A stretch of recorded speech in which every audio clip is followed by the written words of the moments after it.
everyone. I'm Caitlin, in case you had forgotten. I hope you're all doing well and had a long weekend. A good long weekend. I'm doing this on the Tuesday morning. Actually, it's Tuesday afternoon. I'm sorry. um, so far this semester I'm doing really well. This long weekend I had a track meet, so the team and I flew to Arkansas to compete, and I won my mile race, which was good. So it was a bonus. And also, something that's going really well right now is my family back home in Australia is currently safe because all the fires around us have been put out by lots of rain. So that's another highlight right now. So the topic that I am going to talk about and found probably the most interesting, I think, for me so far was chapters 6 and 7, the healing traditions and familial health traditions chapters. I chose these two because they really fascinated me to see the cultural and differences in health behaviors, topics, healing techniques, health restoration procedures, and all that kind of things that different people, cultures, and families use from all around the world and all that stuff. I also thought in chapter 7, the familial health traditions chapter, it was very interesting to see where my family got our sickness healing and health restoration methods from. It made me also realize why we use these remedies. And why it was different or similar to some people growing up. And it was especially made obvious when I came to America, because I was able to see that what my family and I did back home was very different to what Americans did here, because I feel like we had more similar remedies to those countries like European or English. So that was just interesting to see the different cultures and backgrounds and heritage of certain countries and see how Australia is similar to them but different to America. So obviously America takes it up to different countries than Australia does, for example.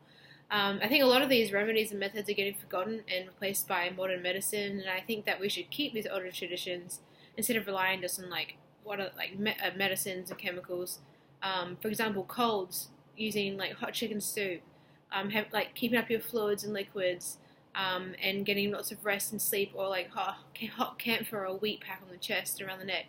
Haven't been great ways for me to get rid of colds, and I actually saw that they are English and European remedies. At the table in the chapter listed them as remedies that those European and English countries use, and a lot of people don't do them anymore, and I really think they should be kept because they worked for me and my family perfectly, and I think as a society we're starting to rely on these medicines, and I think that we are not as wanting to try the natural medicines, such as the things I just said, because people believe that the pills and shots can prevent disease and illness. And I know that there are laws and things that request medicine and shots, and but I personally don't really like them. I know many people, my family, myself even, who've hardly had any shots, and don't take lots of medicines and pills, and honestly, unless we need it by doctors, antibiotics, we don't really take either. We just do the natural health restoration methods, and we are really healthy. Hardly ever get sick. So I think that it's not really. I think we should keep the older natural remedies. Taking vitamins, yes, no, I agree with that. But medicines and shots, all that stuff that I listed, I'm just not really a firm believer in being the only things you should use, or the more popular things. My future as a professional and even personally, obviously I will abide by the rules if there's certain shots or pills that someone has to take. Absolutely, I'll abide by that.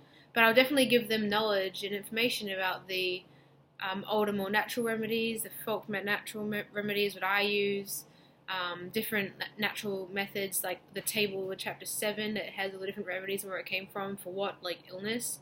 I'll definitely give them the information so they can be health literate enough to then make this decision about if they want to use them or not, or incorporate them into their life. So I'm definitely going to be a big advocate for natural home remedies. So that's I just found this really interesting to see where they all came from and what other people do, and how it's been shifted out of modern day society. And I think that it should be kept in and possibly brought back more forefront, because it's getting shoved under the carpet per se. So yeah, those are the two chapters and information that I found really interesting.